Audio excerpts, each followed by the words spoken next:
Dale. Ahí estamos. Bueno, buenas noches. ¿Cómo están? Bienvenidos a este nuevo encuentro de filosofía y metapolítica, así como hacemos también en Canal 7. También hacemos acá, en este canal, Jonathan Carlos Ramos. Y bueno, en esta ocasión quiero presentarles a una persona, bueno, es un amigo muy querido por mí. Se llama Román Aufrede, y es un gran estudioso de las cuestiones históricas y económicas de la Argentina. Así que para mí es un placer, Román, saludarte nuevamente y darte la bienvenida en este canal. Bueno, buenas noches, Jonathan. Buenas noches a todos tus seguidores y a los que yo invité también. Gracias por estar viéndonos. Este video creo que va a ser un especial en tu programa porque no sé si alguna vez invitaste a alguien para hablar de estos temas. Y bueno, para no dilatar más el tiempo, como decís vos, empecemos. Dale. Bien. Bueno, vamos a empezar a hablar de la revolución del 43 y el contexto que vivía la Argentina en ese momento. En 1943, en la fecha en que se produce la revolución, esta revolución del 43, nos gobernaba una especie de nacionalismo conservador con el presidente Castillo. Estoy buscando acá una fecha para no equivocarme. El 4 de junio, perdón. Sí. Bueno, el 4 de junio se va a producir esta revolución. El mundo se encontraba en plena Segunda Guerra Mundial. Entonces, se produce en la Argentina una situación de bloqueo de importaciones industriales de cualquier tipo, tanto para la agricultura, para lo militar. No podíamos obtener aviones, no podíamos obtener tanques, todo lo relacionado a la defensa. Y empieza el gobierno de los Estados Unidos a presionar al nuevo gobierno surgido de esta revolución para que Argentina abandone la neutralidad. Y ahora voy a describir las técnicas que usa el imperialismo norteamericano de ese momento. Son, la verdad han sido muy astutos. Al no poder lograr diplomáticamente que Argentina abandone esta neutralidad, empieza a armar a los países vecinos. Empieza a llenar, por ejemplo, el Brasil de aviones, de vehículos blindados, de tanques.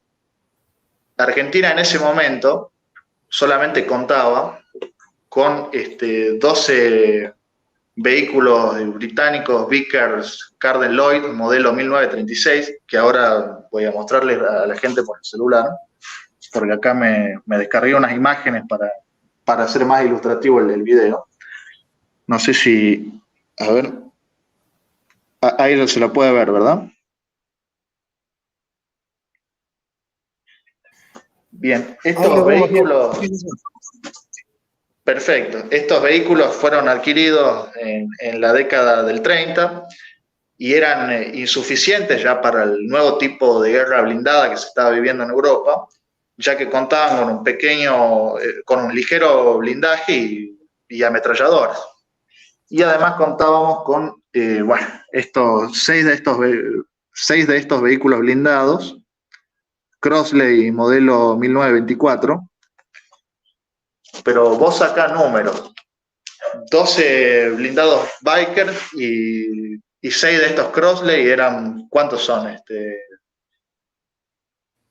A ver, soy lento para los números, 12. 18.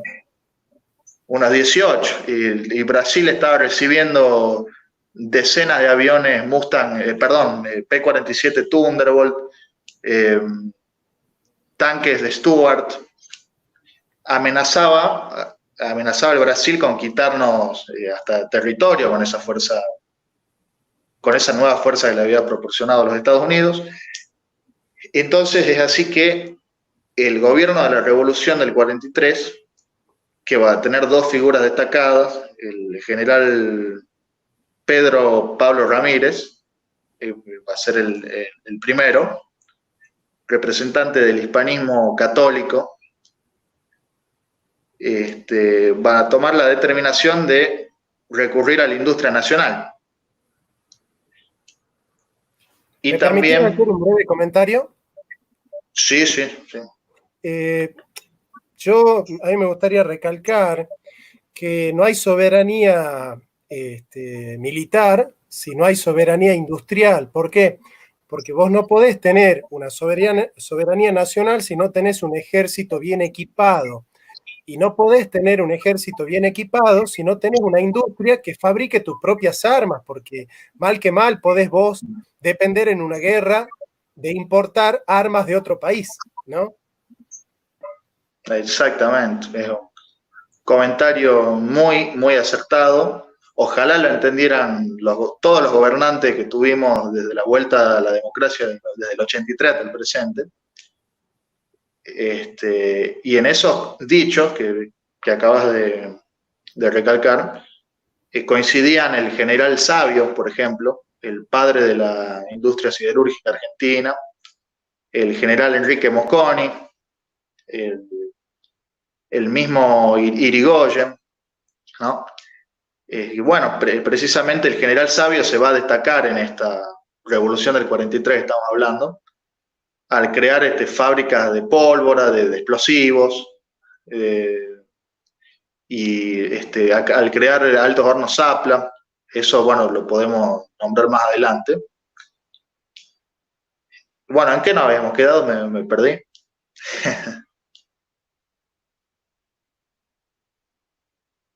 Uy, no te estoy escuchando, Jonathan. Perdón, es que yo me silencio para que el ruido del ambiente no intervenga en lo que vos exponés. Estabas desarrollando la importancia que tuvo la Revolución del 43 y, bueno, quiénes fueron sus figuras más importantes. Sí, sí, sí. Bueno, hagamos antes de seguir con estas maravillas tecnológicas que voy a mostrar aquí, un breve repaso de cómo se dio la revolución del 43. Primero va a surgir quien va a dar el golpe de Estado, el general Arturo Rawson. Pero, ¿qué pasaba con el muchacho este? Él era de un grupo de conspiradores que le decían, se reunían ellos en el Hotel Houston, tengo entendido, se decía así, se pronuncia así, no es bueno mi inglés. Entonces al grupo los historiadores le denominaron los generales del Houston. Bueno, eran de una tendencia pro-norteamericana. Entonces, él asumió y duró muy pocos días, ya que no tenía sentido que una revolución nacionalista sea encarnada por un señor de esta ideología, ¿no? Por lo que va a ser rápidamente desplazado por el general Pedro Pablo Ramírez, un verdadero nacionalista, hispanista católico, con proyectos industrialistas. Además,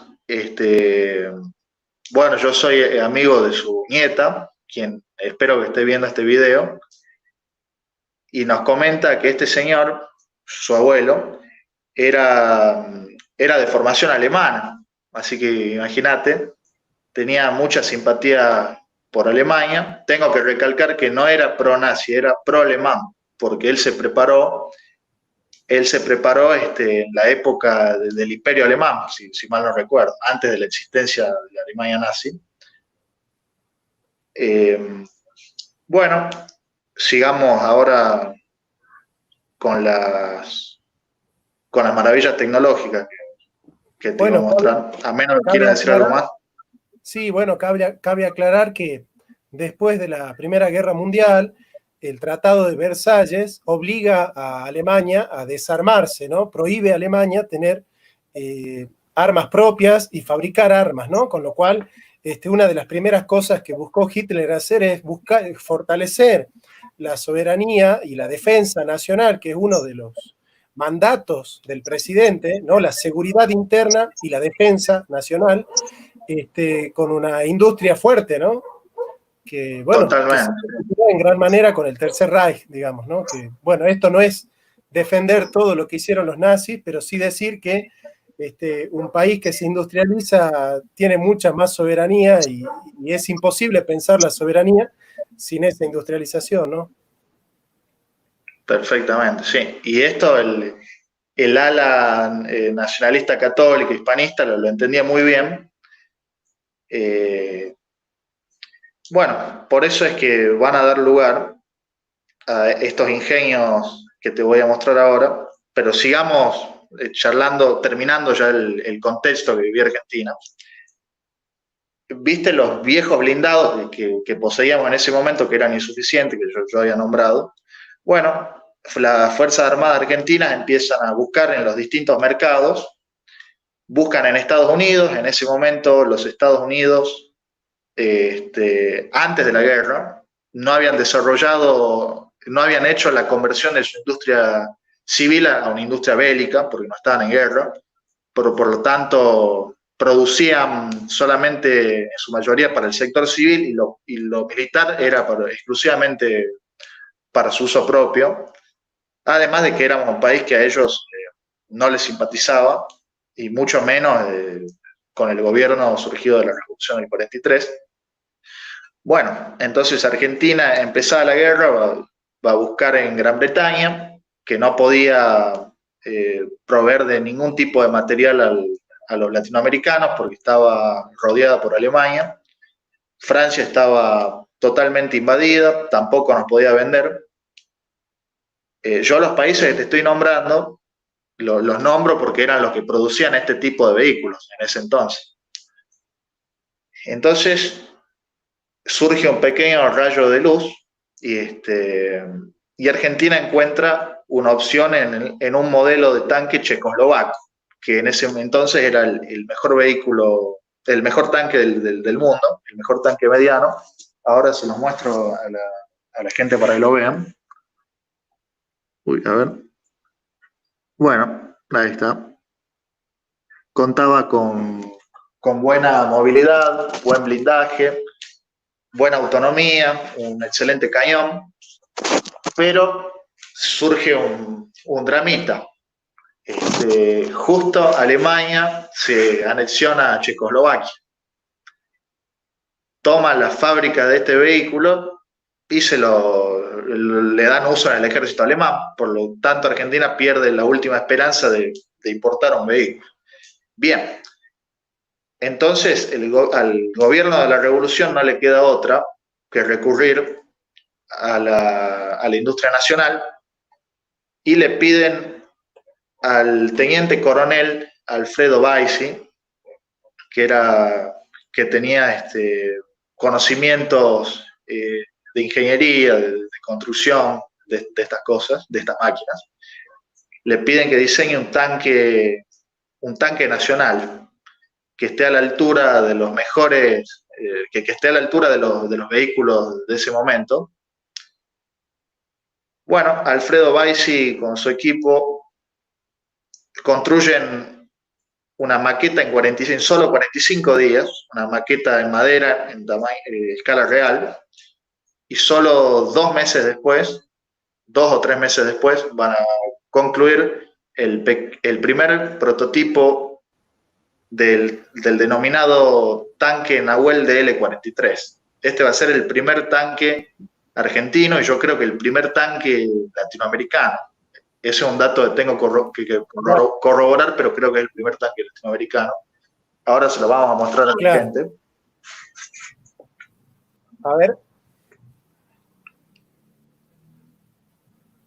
Ahí está. Sí, es una maravilla, realmente. Una maravilla de la ingeniería nacional. Bien, fue logrado en tiempo récord. Generalmente cualquier país de esa época, para construir un vehículo de esas características, tenía que tardar por mínimo 2 años. Alfredo Baisi y su equipo hacen, como te digo, la maqueta en escala real en 45 días y 2 o 3 meses después el prototipo funcional ya está completo.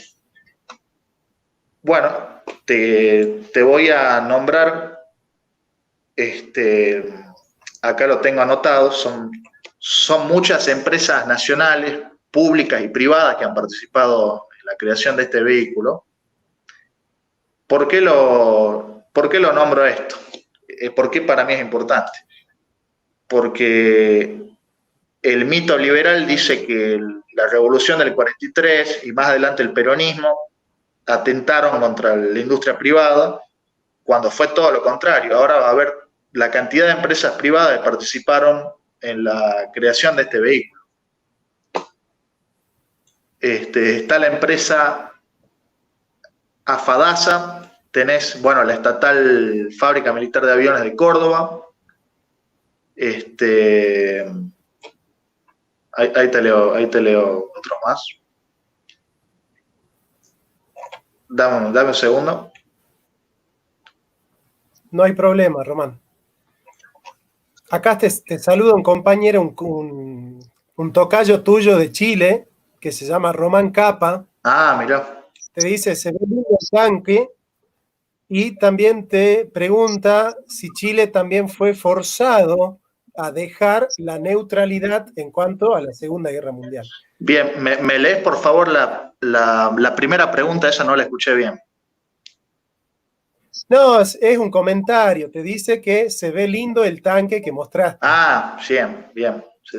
Bueno, y con respecto a Chile, fue presionado también como la Argentina, no sé si en la misma intensidad, pero Chile fue más duro que la Argentina para romper la neutralidad y declarar la guerra al eje.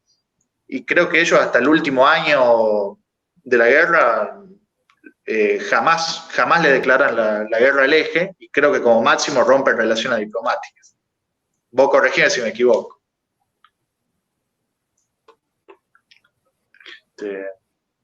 Bueno, acá tenía anotadas las empresas. A ver. Dame 3 segundos. Mientras buscas, yo puedo ir haciendo un comentario, ¿te parece? Sí, perfecto. Mirá, es importante recalcar que el pensamiento del ejército en ese momento, del ejército argentino, no era homogéneo. O sea, los del gobierno, orden y unidad, digamos, eran nacionalistas, hispanistas, pero combatían fuertemente contra un sector importante del ejército que eran liberales, digamos, ¿no? O sea que había una confrontación entre el ala liberal y el ala nacionalista, digamos, y bueno, en esta revolución del 43 triunfa efectivamente el ala nacionalista, ¿no? Del cual va a surgir evidentemente el general Perón, ¿no? En la Secretaría de Trabajo y Previsión va a generar, bueno, un fuerte movimiento obrero, la autonomía del movimiento sindicalista y después, posteriormente, las jubilaciones a cargo del Estado, ¿no? Porque antes de Perón, las jubilaciones estaban a cargo de los sindicatos, de lo que podían juntar y de alguna manera subsidiar los sindicatos. Sí, así es, tal cual. Igualmente no nos metamos justo en ese tema porque va a comentar algún liberal y va a ser interminable la discusión y se va a desviar el video. No, eso podríamos charlarlo en un video aparte. Sí, igual son temas históricos esto, ¿no? No estamos haciendo defensa de nada, digamos. Claro. Bueno, acá encontré las empresas, algunas de las empresas que participaron. Mirá, el chasis provenía de los astilleros del Ministerio de Obras Públicas, situado en la isla Maciel. El anillo protector que fijaba la torreta fue forjado en los talleres de ferrocarriles del Estado y luego maquinado en el Instituto Aerotécnico Nacional. Después participaban también los talleres metalúrgicos San Martín. En total, unos 80 establecimientos industriales de la capital federal y del interior del país que se involucraron en la tarea. participó YPF, la fábrica de aceros especiales de DGFM, de Valentín Alsina, y hay otras empresas privadas que justo ahora no las encuentro, pero a lo que voy es que no fue todo totalmente público, sino participó en gran medida el sector privado. Eso hay que destacarlo, especialmente a quienes crean la leyenda negra del sector público, ¿no? Me parece importante. Bien, si estás de acuerdo, te voy a nombrar las características tecnológicas del tanque de la Revolución. Bueno, contaba con un cañón Krupp de 75 milímetros. ¿Cómo se había adquirido este cañón? Bueno, resulta que era un cañón reglamentario de las Fuerzas Armadas, del que se disponía en grandes cantidades en ese entonces. Incluso se dice acá en la información que algunos cañones estaban en su caja de embalaje original, sin usar. Bueno, se dota al Nahuel de este cañón que podía destruir a cualquier vehículo existente en el año 43. Bueno, contaba con una ametralladora coaxial de 7,65 milímetros y 3 Madsen de 165 milímetros en lo que sería el chasis, ¿no? Tengo una maqueta acá para mostrar, si me aguantás 4 segundos la traigo. Es para explicar algunas cosas para los que no están al tanto de alguna descripción. Dale, anda a buscarlo, mientras la buscas yo voy haciendo un comentario. Es interesante notar cómo todos estos forjadores de la industria argentina, en el contexto del ICI, de industrialización por la sustitución de importaciones que se produce por la crisis de 1929, la caída de la bolsa en Wall Street, y obviamente la crisis que produce la Segunda Guerra Mundial, donde los países que producían los bienes de exportación, los bienes manufacturados, dejan de producirlos por evocarse exclusivamente en fabricar armas. De alguna manera tenemos nosotros que producir aquello que no podemos importar. Digamos, el comentario filosófico que quería hacer es notar que estos, que son hispanistas y católicos, están generando un progreso y un desarrollo importante.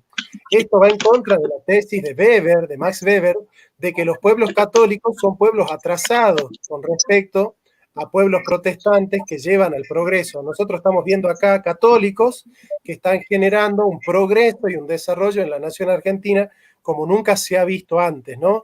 Y digamos que esta es una prueba fáctica en contra de la teoría de Weber, digamos. Pero bueno, es un comentario filosófico al margen de lo que está desarrollando Marx.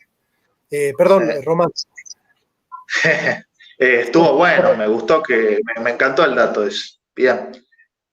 Bueno, nuestro tanque Nahuel tenía gran parecido con el tanque M4 Sherman norteamericano, que aquí le estoy mostrando a la gente. No sé si se ve bien. Yo nombraba la ametralladora coaxial. Bueno, la coaxial de nuestro Nahuel estaba ubicada acá al lado de la torreta y tenía 3 ametralladoras aquí también, en lo que sería su frontal, ¿no? Estaba totalmente artillado. El cañón tenía un alcance de más de 7.000 metros, más que bien para la época. Tenía un motor, creo que era el Lorraine Dietrich, ahí te confirmo, no quiero hablar gansada en el video. A ver, sí, un Lorraine Dietrich de 12 cilindros en W, con 450 caballos de velocidad.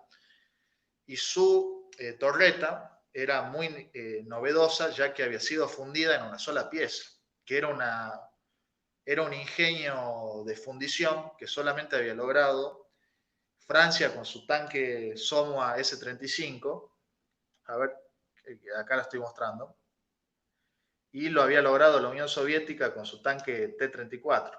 Te explico qué es lo ventajoso de esta técnica de fundición en una sola pieza. Lo ventajoso es que cuando el vehículo recibe un impacto, si si la torreta ha sido fabricada en varias piezas soldadas o remachadas, estas se pueden desprender, pueden causar daño a la tripulación, tiene una menor efectividad en el recibimiento de impacto. En cambio, eso no pasa cuando es fundida en una sola pieza, ¿no? Como era el Nahuel argentino. Bien. Y bueno, tenía una velocidad de 40 kilómetros y una autonomía de 250 kilómetros. Era un vehículo que no tenía nada que envidiar a los existentes tanto de los aliados como del eje. Te nombro dos joyitas más y ya terminamos con el tanque Nahuel, pasamos a otro tema. Bueno, Nahuel en el idioma mapuche o mapudungún significa jaguar. Eso como lo dejo como curiosidad. Y el blindaje del Nahuel, su blindaje frontal, era de 80 milímetros. Superaba al tanque norteamericano, Sherman, del cual tenía mucho parecido, y tenía un blindaje frontal auténtico al del blindado alemán Panther, que fue uno de los mejores tanques de ese momento. Quiero que me digas tu opinión de la maravilla que te acabo de contar. Es un ingenio tecnológico impresionante. Está silenciado el video. Perdón, lo que pasa es que yo me silencio para que el entorno no contamine lo que estás diciendo y me olvido. Claro. Bueno, acá te saluda Federico, mirá. Ahí está Fede. Ah, mirá. ¿Cómo va, Fede? Gracias por estar viendo. Mirá, yo pienso que es extraordinario. O sea, hay que explicar que esto está dentro del contexto de una crisis internacional donde Europa está dejando de mandar productos industriales. Esto también es cierto, pero no le quita méritos porque, por ejemplo, los países como Chile, Bolivia, Perú, el mismo México, no pudo tener este desarrollo industrial que tuvo la Argentina, ¿verdad? Solo Brasil pudo tener un desarrollo un poco paralelo al argentino en ese momento, así que digamos que el contexto no atenúa la importancia de este gran progreso que ha generado la revolución del 43. Y bueno, te quería preguntar un poquito por el GO, no sé si querés hablar un poquito de este gobierno. Sí, desde los conocimientos que tengo, veamos. Bueno. Sí, me ibas a hacer una pregunta, o querés que yo hable en especial del desarrollo del tema. No, es el GO. ¿Qué importancia tuvo el GO dentro de esta revolución, digamos así? Porque bueno, yo no tengo por qué ocultarlo. Nosotros somos peronistas y queremos entender qué raíces tuvo el peronismo en el GO, ¿no? Y esta revolución del 43, de alguna manera, cómo sembró una apertura para lo que va a ser después el peronismo, ¿no? Ah, bien. Bueno, para la gente que no está al tanto de estos temas históricos y de organizaciones secretas, al GO se le ha dado distintos significados. Yo lo conozco como Grupo de Oficiales Unidos. Hay otros que le dicen Grupo Obra de Unificación. Y no sé si usaste otro nombre más. Gobierno, Orden y Unidad. Ahí está. Bueno, se le han dado distintos nombres. Era un grupo de oficiales y creo que suboficiales también había. Desde el ejército, desde las Fuerzas Armadas argentinas, o sea, que había del ejército, quizás había de la Armada, Fuerza Aérea. No, Fuerza Aérea no, porque no existía en ese momento. ¿Sí? Marina. Bueno, tenían una ideología nacionalista y había distintas líneas dentro del GO. Tenías el nacionalismo católico hispanista, tenías el nacionalismo pro-fascista, pro-nazi, tenías el nacionalismo laborista, como era el coronel Perón o Edelmiro Farrell. Bueno, ellos se unieron contra la amenaza que se conjuraba contra la Argentina y tuvieron en este grupo secreto objetivos para salvar al país. Uno de sus grandes objetivos era que Argentina no viole la neutralidad en la Segunda Guerra Mundial, y no ingrese al conflicto mundial junto al bando de los Estados Unidos. Porque en ese momento que se da el golpe, estaba, como ya dijimos, el presidente Castillo, y iba a haber elecciones, y el favorito para estas elecciones era tengo entendido, vos corregime si me equivoco, Jonathan, el salteño Robustiano Patrón Costas, que bueno, era un señor representante de la oligarquía pro-británica argentina, aliadófilo. Si este señor ganaba, Argentina ingresaba al bando aliado. Entonces, el GO, al dar el golpe contra Castillo en el 43, evita, entre tantas cosas, que se dé esa tragedia, ¿no? Y bueno, después tenían objetivos espirituales, el esparcir, seguir con la evangelización de la Argentina, tenían objetivos industrialistas, de autonomía nacional, objetivos soberanistas. Hay que destacar que el general Pedro Pablo Ramírez,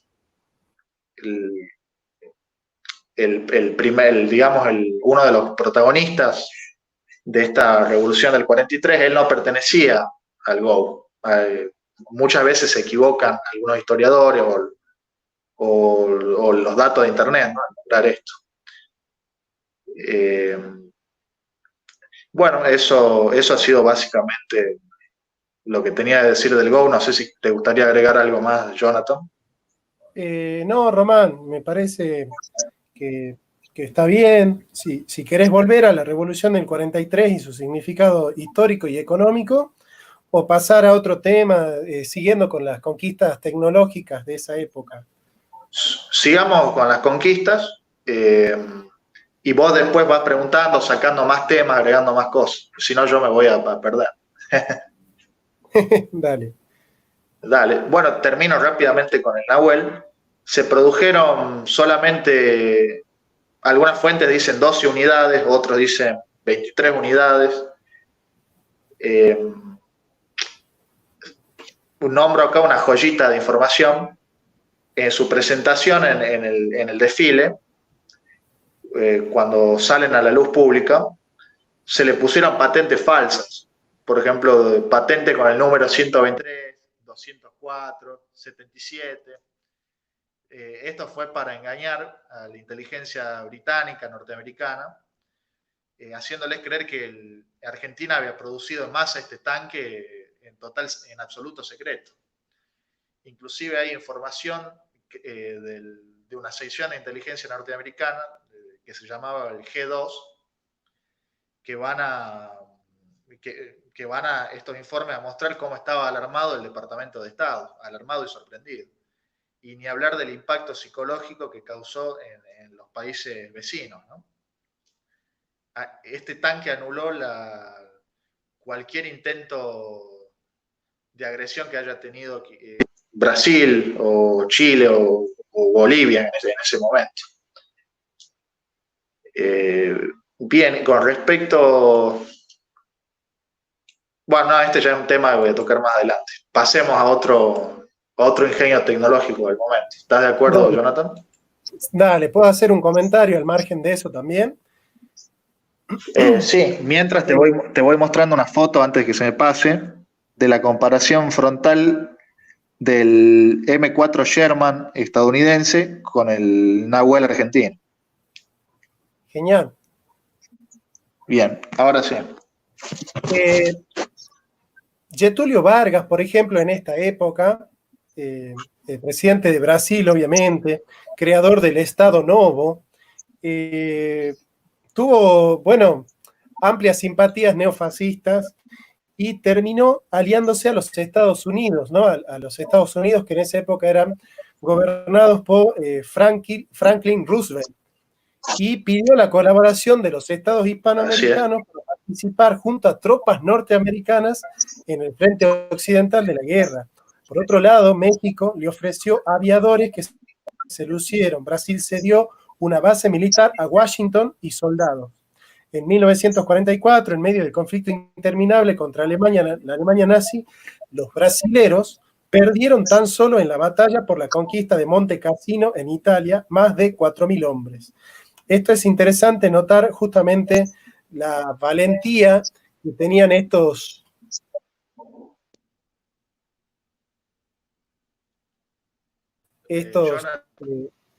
se cortó recién el audio. ¿Vos me escuchás? ¿Ahora sí? Sí, sí.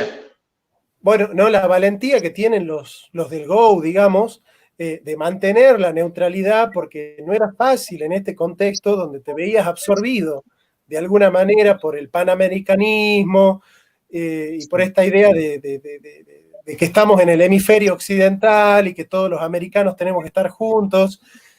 Bueno, México y Brasil se dieron, que eran las grandes, junto con Argentina, las grandes potencias de Hispanoamérica, así que eso también hace muy meritorio la neutralidad, ¿no?, que eligieron los del GO y después, obviamente, la tercera posición. Claro, exactamente. Bueno, sí, un comentario muy acertado, muy valiente realmente, no solo lo del GO, sino el general Ramírez, que aguantó con toda su fuerza la presión sostenible de los Estados Unidos. Si me está escuchando su nieta ahora, ella me relata que una de las... Nombrala, a ver si está. Dale, ¿cómo va Celi? Celina Amoedo Ramírez se llama. Ah, bien. Y bueno, ella me relata cómo romper relaciones diplomáticas con las potencias del eje fue una de las cosas más tristes y difíciles que tuvo que hacer su abuelo, porque él tenía un amor muy grande por el país en el que se había formado, que era Alemania. Él era de formación prusiana. Mira, acá Román Federico te pregunta y te dice, Román, después habla como anécdota cómo Perón los cagó a los ingleses con los ferrocarriles. Risa de Charlie. Ah, sí. Bueno, eso estaría bueno hacerlo para el segundo video, pero lo cuento ahora rápido, si querés. Dale, resumido. Dale, resumido, sí, bueno, viste que Perón recuperó los ferrocarriles para la Argentina, los expropió, y bueno, hay muchos comentarios a favor y en contra de esta medida. Bueno, con justa razón, ¿no? Porque la verdad, para la expropiación se pagó un precio muy alto por estos ferrocarriles. Pero ¿por qué el precio muy alto? Porque no solamente Perón toma los ferrocarriles, sino todos los bienes inmobiliarios que estaban conectados a los ferrocarriles, o sea, terrenos, edificaciones, eran millones y millones de pesos que también se pagaron para eso. Entonces así el general Perón nacionaliza uno de los resortes de la economía. Como te digo, es muy criticado por la suma de dinero que pagó, pero esto era necesario. Yo voy a explicar rápidamente por qué.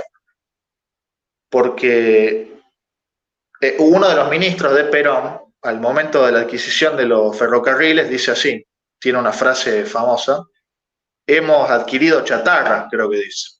Entonces ahí saltan todos los antiperonistas y dicen, el Perón nos entregó atados, compró chatarra a los ingleses. No, sí, los ingleses estaban operando con los ferrocarriles en malas condiciones, quiere decir que no estaban haciendo los mantenimientos que eran necesarios para estas máquinas, y encima nos estaban haciendo la guita, voy a hablar así criollamente. Nos estaban haciendo la guita en la cuestión del transporte de pasajeros y también en la cuestión del transporte de materias primas al puerto de Buenos Aires, lo manejaban ellos. Si Perón no hubiese expropiado los ferrocarriles, no me acuerdo en qué año se produce la expropiación, creo que 1948, acá lo voy a buscar rápidamente. Si no se producía eso, 1948, sí. Bueno, había una fecha, otra cosa más que cuestionan los antiperonistas o historiadores o gente de otras ideologías que dicen, bueno, pero el control de los ferrocarriles británicos se iba a terminar, creo que en la década del 60 o fines de los 50. Imagínate, acá con esto termino, que si esperábamos hasta esa época, ellos iban a seguir rompiendo los ferrocarriles, no haciéndole el mantenimiento y nos iban a seguir haciendo la guita con el transporte de pasajeros y el transporte de materias primas. E iba a ser muchísimo más el dinero que íbamos a perder por todo eso que el dinero que Perón usó para la expropiación de los ferrocarriles. A ver. De Scalabrini Ortiz. Excelente libro. Sí. Claro, porque la mayoría de los ferrocarriles eran ingleses, digamos. Perón el 1 de mayo de ese año nacionaliza los ferrocarriles que estaban en manos de ingleses. Sí. Hay otra historia que quizás se refiere a esa historia Fede, que es como Perón en una jugada criolla, digamos, hace que un diplomático británico que estaba tratando la nacionalización de los ferrocarriles meta la pata y nos adjudique en esa nacionalización más de lo que tenía previsto Gran Bretaña darnos, ¿no? Igual no me la sé completamente a esa anécdota, pero uno la puede buscar en YouTube. Está en el video Perón y la estatización de los trenes y la deuda externa. Con eso finalizo lo que preguntó Fede Barbonam. Bien, Román. ¿Qué otras cosas más tenemos para...? A ver, bueno, Manolo me pregunta y me dice, ¿podés mostrar de nuevo el libro de la historia de ferrocarriles? Sí.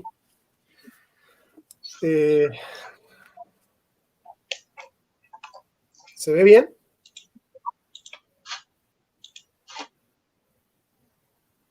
Se ve perfectamente. Yo tengo 2 ediciones, tengo esa y esta que es más nueva.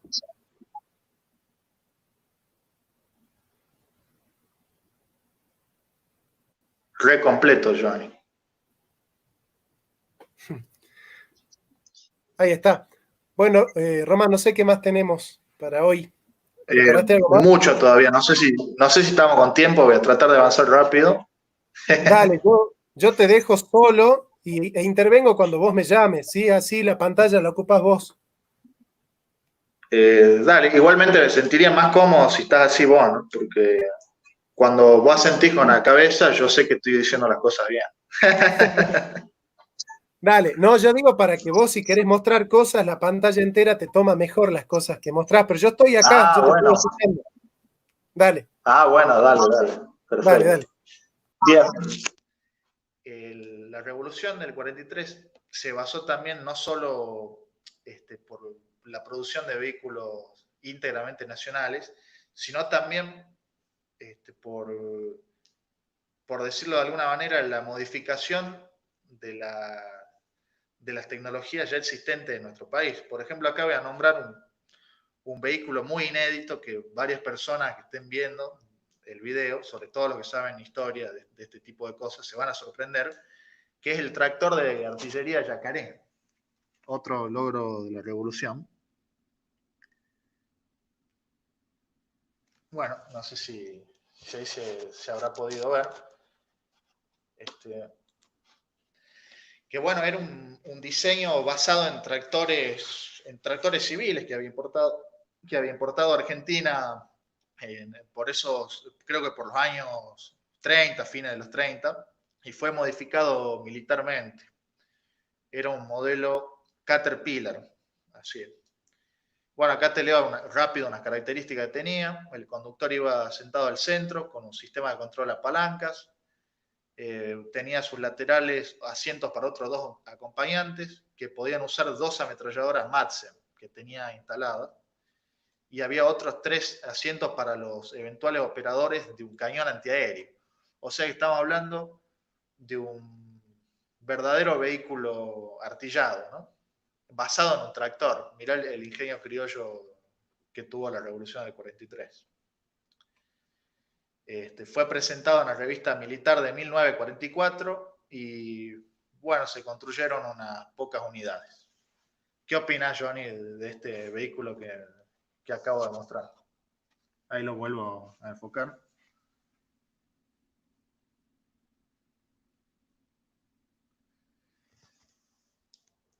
Bien. Parece que se ha ido Johnny, así que yo voy a continuar desarrollando los temas. Hola, Román, ¿me escuchás? Ahora sí. No sé si es el mismo tractor de cañón. Yo lo conocía como tractor de cañón. Ah, no, creo que te estás confundiendo con otro que había, que ese ya era de diseño e importación británica. Ah, mirá, pero que vos decís tiene tren de Perdón, rodaje. ¿cómo? Este tractor que vos decís tiene tren de rodaje. Sí. Y puede ser otro entonces, pero sé que es de industria nacional. Sí, mirá, es otro que acá te lo puedo mostrar a ver si justo lo tengo guardado en las imágenes. No, no lo tengo guardado, pero el que vos decís era un vehículo de artillería importado, no me acuerdo si de los Estados Unidos o de Inglaterra. Ah, bien, bien.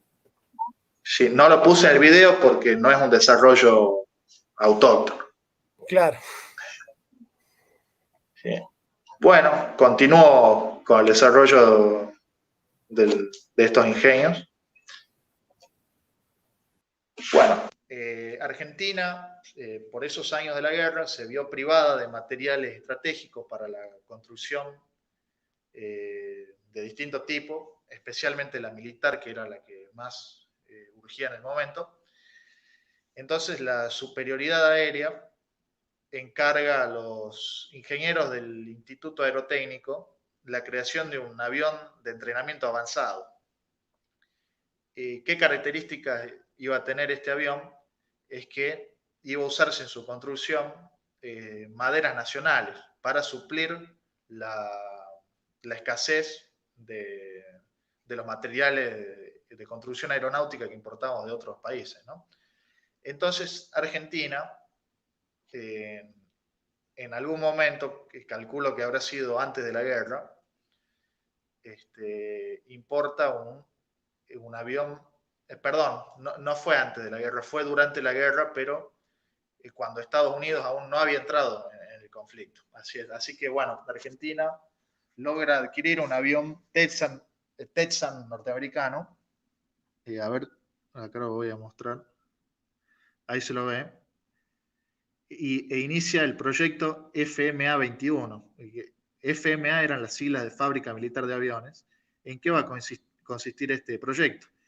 En adoptar al fuselaje del avión norteamericano alas hechas en madera nacional para evaluar técnicas de construcción y su efectividad. Bien. Entonces se demuestra que era posible imitar a la Havilland, que era una empresa británica que había producido un avión en maderas nacionales británicas para pelear contra los alemanes. Este avión era el Mosquito. Bueno, finalizado el proyecto de FMA 21 y probada su efectividad, se desarrolla uno de los aviones, creo yo, más hermosos que haya dado a luz nuestro país, que va a ser el IAE 22DL. Uy, a ver. Ahí se ve bien, creo. Sí. Bien, era un avión de entrenamiento muy, muy capaz para su época. Va a contar con otro ingenio de la revolución, que va a ser el motor IAE-16, el Gaucho. Primera vez que Argentina producía un motor aeronáutico íntegramente nacional. Estamos avanzando a la autonomía tecnológica, algo muy, muy impresionante. Y bueno, este avión estaba hecho en maderas nacionales, era para 2 pasajeros, el piloto y el instructor. Los primeros creo que se van a producir en el año 44 y después va a continuar su producción durante el gobierno de Perón. Creo que se van a terminar de construir unas 100 o 200 unidades. Ahí lo confirmo el dato. Creo que 200 unidades. A ver, denme 4 segundos. Acá unos 206 aviones se han construido de estos. Sí. Bien. Ahora voy a nombrar una curiosidad, una anécdota. Vieron que este avión se llama IAE-22DL y el tanque del que yo hablé hace rato se llamaba Nahuel DL-43. Bueno, hay un misterio histórico, es que los historiadores no están de acuerdo de dónde surge la designación DL. No saben qué significa. Bueno, acá pude encontrar algunas referencias. Una cuenta que, miren, dice que el origen de la sigla DL,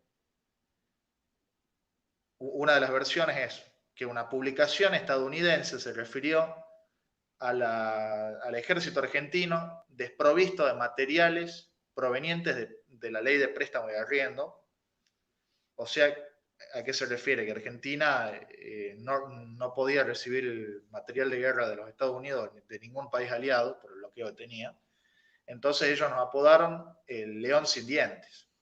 Bien, cuando se hace la exposición del 4 de junio del 44, para conmemorar el primer año de la revolución, se presenta el tanque Nahuel y otro armamento de origen nacional, y los aviones de nuestras Fuerzas Armadas arrojaban sobre la población panfletillos que decían tendremos dientes y bien afilados, o sea, dientes de león.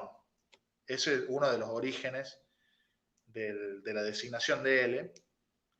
Y otra anécdota cuenta que se debe a una frase que el presidente Edelmiro Farrell, uno de los presidentes de la revolución, quien al acercarse a ver los proyectos de los aviones, del tanque, de otras cosas, y al trabajar al hablar sobre los fondos para los proyectos, usó la expresión dele nomás. Entonces, esas son las anécdotas que se cuentan de la designación de él. Lo quería contar porque es muy interesante y en cierta manera gracioso, ¿no? ¿Estás por ahí, Jonathan?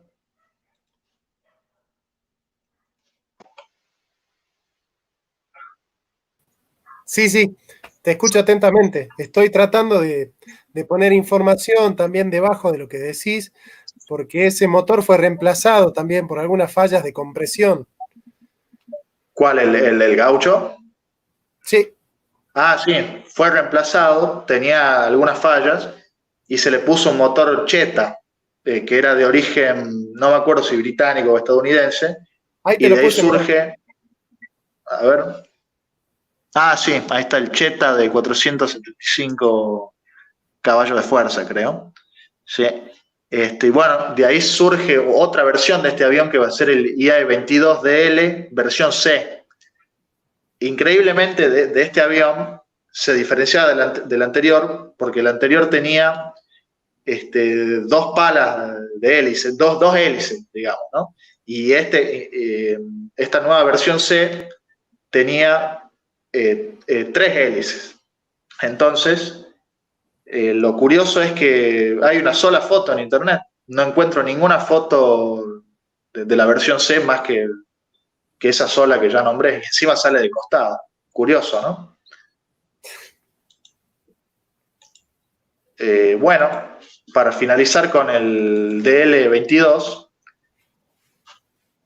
voy a nombrar el armamento que tenía, porque era un avión de entrenamiento que podía artillarse, ¿no? De cierta manera. Tenía 2 ametralladoras de 7,65 milímetros, con 450 balas cada una, y una ametralladora orientable en el puesto posterior, o sea, una ametralladora de defensa en el puesto del acompañante. Y también podían instalársele 6 cohetes de 11 kilogramos cada uno, o 3 bombas de 50 kilogramos cada uno.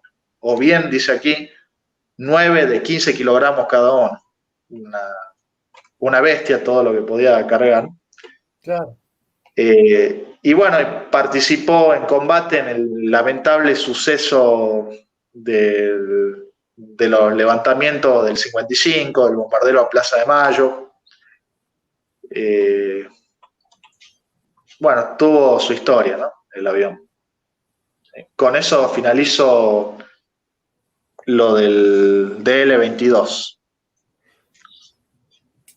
Dale, ¿querés que pasemos a otra gama? O dale, a otro dale. Sigo con los ingenios, ya casi termino. Dale, dale. Bien, porque a ver. Bueno, otro avión que se va a desarrollar en esta época va a ser el IA-24 Calquim. Era un bombardero mediano, tengo entendido bimotor. A ver, sí, fue un bombardero bimotor de ataque diseñado durante la época de la Revolución, en el 44. Tuvo una fase de desarrollo más larga y recién va a volar, va a ser su vuelo inaugural unos días después de asumido Perón, ¿no? Pero es un avión de la Revolución del 43, hay que incluirlo allí. También estaba hecho estratégicamente con maderas nacionales, estaba fuertemente artillado, tenía una velocidad de 440 kilómetros, 4 ametralladoras Browning de 7,7 milímetros o de 12,7 milímetros y 4 cañones hispano-suiza de 20 milímetros. O sea que arrasaba con todos los objetivos terrestres. Bombas de 750 u 800 kilogramos y 12 cohetes de 5 milímetros. Bueno, a este avión ya no se lo dotó con motores nacionales, ya que no habíamos logrado desarrollar un motor eficiente para poder elevar un bombardero en ese momento. Así que se lo dota de un motor Pratt & Whitney R1830. ¿no? Bueno, muchos lo apodan a este avión el Mosquito argentino, porque era muy, muy similar a este gran avión británico, ¿no? Que tuvo gran éxito en la Segunda Guerra Mundial. Y nuevamente participó en los conflictos del 55, tanto del bando leal como del bando rebelde. En el bando leal se destacó por ametrallar y bombardear a los golpistas del armado. Bien, se construyeron 101 unidades, fue introducido en 1950 y lo retiran en 1958 durante la presidencia de Frondizi. Y te voy a tirar un dato interesante. No se, a pesar de haberse construido 101 de estos aparatos, no se conservó ninguno hasta la fecha. Y por el tremendo odio antiperonista que había, fueron quemados, destruidos estos aparatos al final de su vida operativa. Una verdadera lástima. Román, acá Manolo te hace una pregunta. ¿El Pulqui tuvo chances de ser desarrollado en masa para exportación o fue una innovación que estaba condenada a quedar en solo eso? Bueno, le voy a contestar a Manolo. Eso es una pregunta muy interesante que yo quería desarrollar en la segunda parte de este video, pero se la voy a contestar y le voy a dar además a Manolo el gusto de mostrarle la maqueta del Pulqui 2 por adelantado, porque era para el otro video que íbamos a hacer. Dame 4 segundos.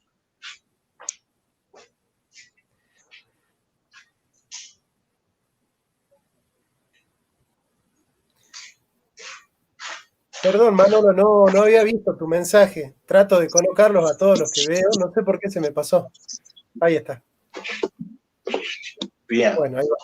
Bueno, acá te voy a mostrar, Manolo. Espero que se vea bien. A ver.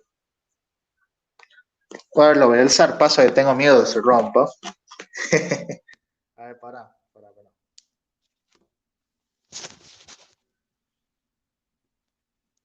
Se lo puede ver ahí, ¿no?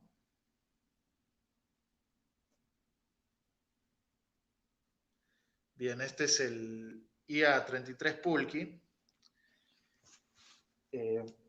Contestando a la pregunta de Manolo para no irnos de tema, el Pulqui 2 sí tuvo posibilidad de producción. Yo pensaba que no, que fue un proyecto que había excedido a la capacidad tecnológica y productiva de la Argentina, y no entendía, no encontraba respuesta de por qué el general Perón no lo produjo en serie y no aceptó ni siquiera la oferta de otros países como Holanda o Estados Unidos para producirlo en serie, ¿no?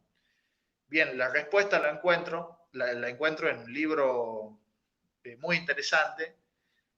Ya te voy a dar el nombre, a ver, lo voy buscando, pero creo que se llama Fábrica Militar de Aviones, Crónicas y Testimonios. Bueno, es un archivo histórico de gran valor e importancia que ha sido hecho por autoridades culturales, historiadores, todo de Córdoba. Entonces relatan en ese documento cuál era la desventaja que teníamos nosotros los argentinos con el Pulqui 2, que el motor que lo dotaba era un Rolls-Royce Derwent 5 de origen británico. Entonces nuestra producción del Pulqui iba a estar dependiente de las ganas que hayan tenido los británicos de vendernos tal cantidad de motores, ¿no? Entonces Perón hábilmente inicia negociaciones con la casa de la Rolls-Royce, instala en 1948 la fábrica de motores a reacción, hablando en criollo, fábrica de motores a turbina, la primera fábrica de este tipo en Latinoamérica. Entonces se empieza a trabajar desde 1948 hasta el 55 con la transferencia y la preparación de los técnicos argentinos para producir estos motores en el país. Perón quería que produzcamos el Pulqui 2 no solo en su fuselaje, sino también en la turbina, la parte más complicada, a mi entender, ¿no?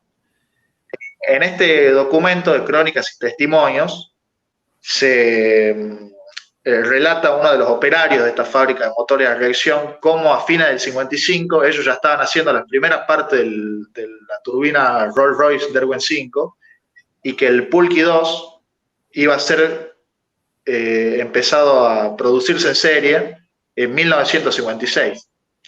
Cuando irrumpe el golpe del 55, se cancela la producción del Pulqui 2 y se cierra la fábrica de motores a reacción.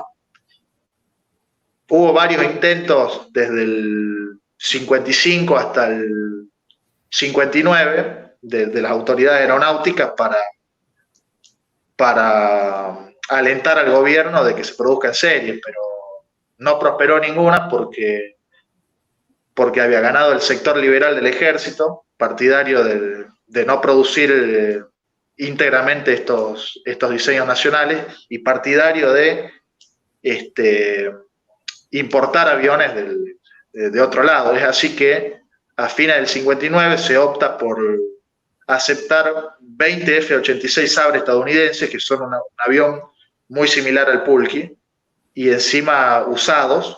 Y perdón, la oferta no era por 20, era por unos 70, 100 aparatos, de los cuales nos llegan a la Argentina solamente 20 y usados de la guerra de Corea.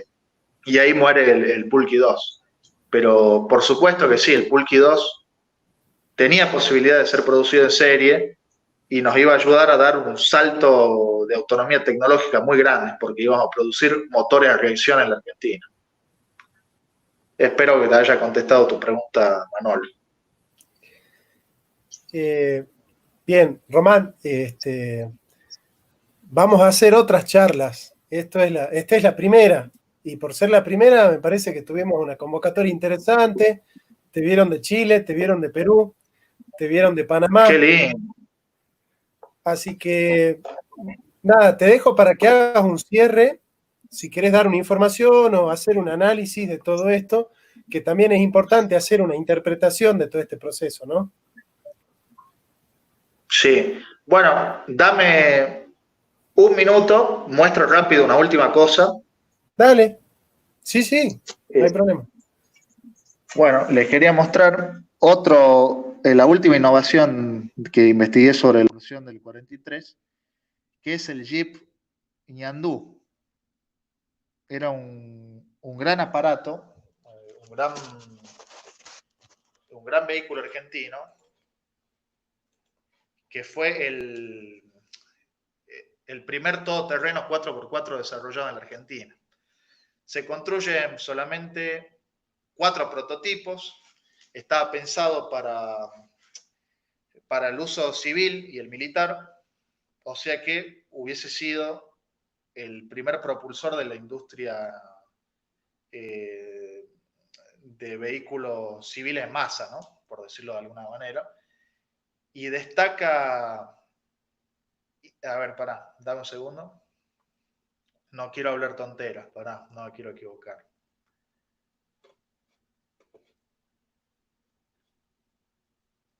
A ver, pará. Quiero ver, porque yo me acuerdo.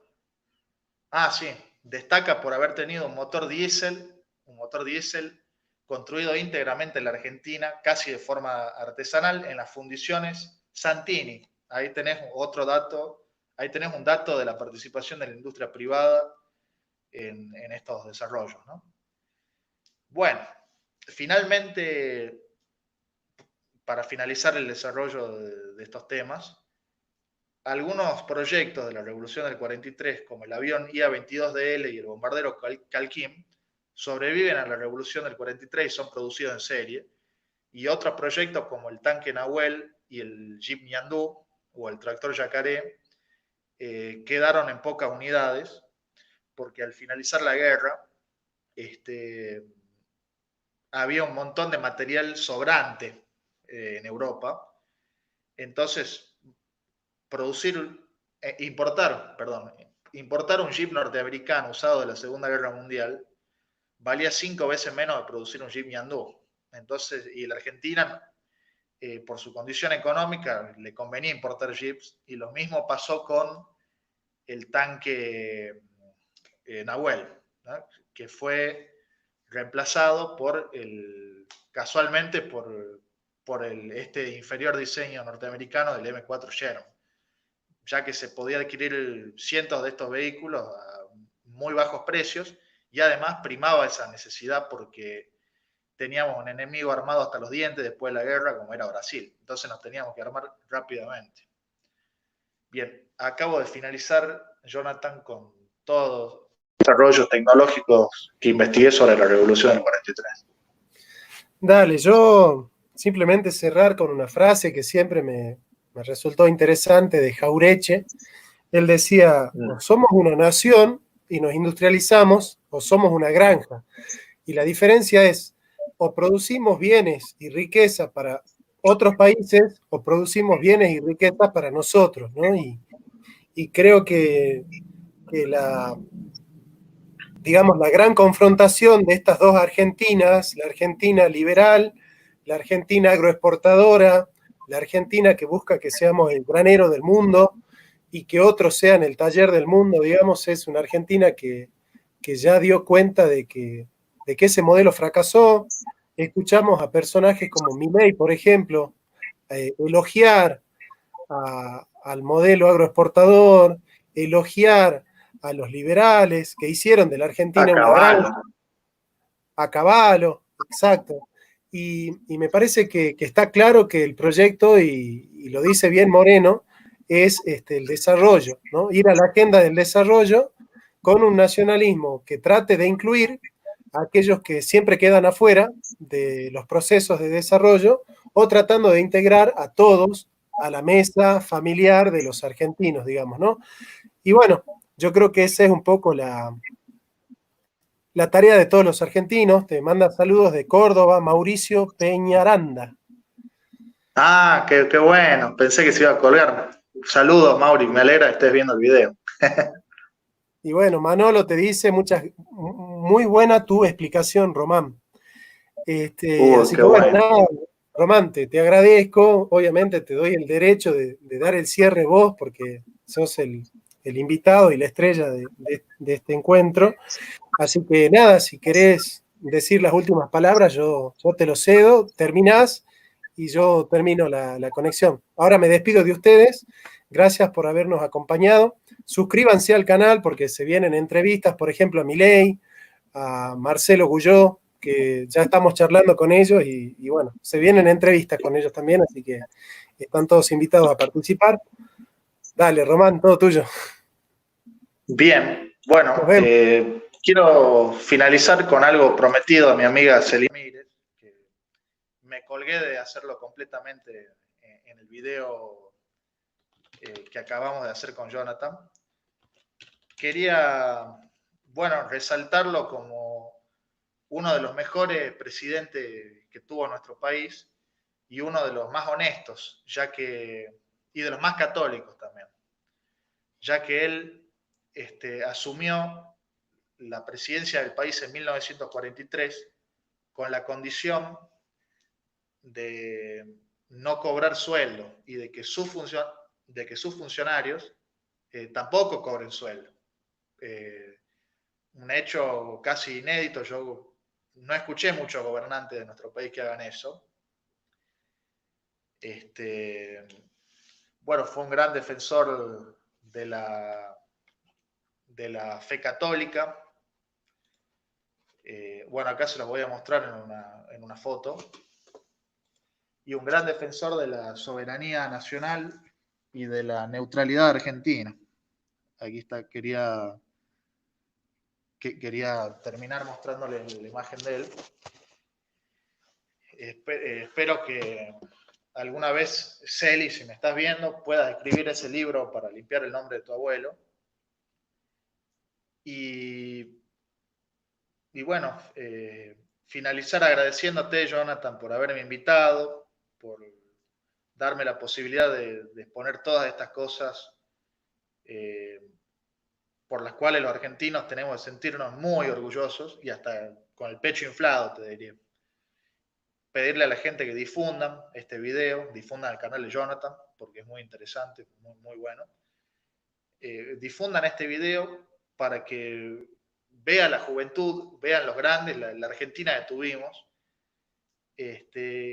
y tomen conciencia de que tenemos que volver a eso, tenemos que volver al desarrollo nacional, a la soberanía nacional, hasta la soberanía espiritual tenemos que volver, que hoy ya se ha perdido completamente. Bueno, con eso finalizaría mi cierre. Muchas gracias, Jonathan, y a todos los que nos vieron.